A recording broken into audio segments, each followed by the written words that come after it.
سوال: ہم بستری کا بہترین طریقہ کیا ہے؟ جواب: وہی طریقہ اپنائیں جو شریعت کے مطابق ہو اور جس میں دونوں کو سکون ملے۔ سوال: کیا بیوی کی تعریف کرنی چاہیے؟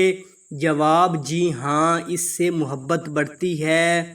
سوال: کیا کھڑے ہو کر ہم بستری جائز ہے؟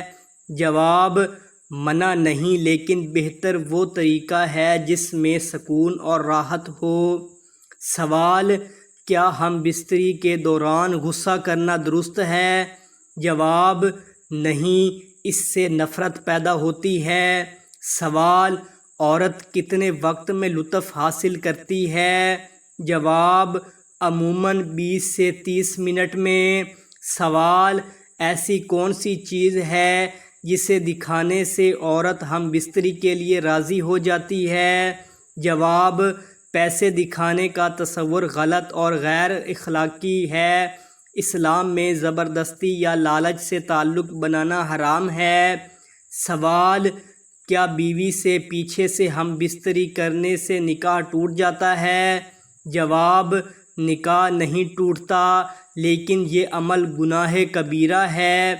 سوال: کیا ہم بستری کے بعد آرام دینا چاہیے؟ جواب: جی ہاں، خیال رکھنا ضروری ہے۔ سوال: کیا زبردستی ہم بستری جائز ہے؟ جواب: نہیں، یہ غلط ہے۔ سوال: عرب لوگ ہم بستری کے لیے کہاں جاتے ہیں؟ جواب: یہ ایک عام بات ہے کہ وہ نرم جگہ کا انتخاب کرتے ہیں، جیسے ریت۔ سوال: گرم مزاج عورت کی ایک نشانی کیا ہے؟ جواب: یہ عمومی باتیں ہیں، ہر انسان مختلف ہوتا ہے۔ سوال: کیا ہم بستری میں بیوی کو خوش کرنے کے لیے زیادہ وقت درکار ہوتا ہے؟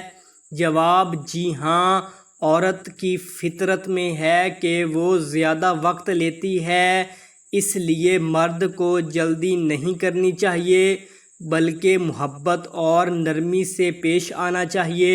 سوال: کیا شوہر کو ہم بستری سے پہلے بیوی سے پوچھنا چاہیے؟ جواب: جی ہاں، بیوی کی رضا مندی سے لذت اور محبت بڑھتی ہے۔ سوال: کون سی بیماری مرد کو نامرد بنا سکتی ہے؟ جواب: شوگر اثر انداز ہو سکتی ہے۔ سوال: اگر مرد ہم بستری کے دوران جلدی فارغ ہو جائے تو کیا کرنا چاہیے؟ جواب: مرد کو چاہیے کہ پہلے بیوی کو مکمل طور پر مطمئن کرے اور اس کے جذبات کا خیال رکھے۔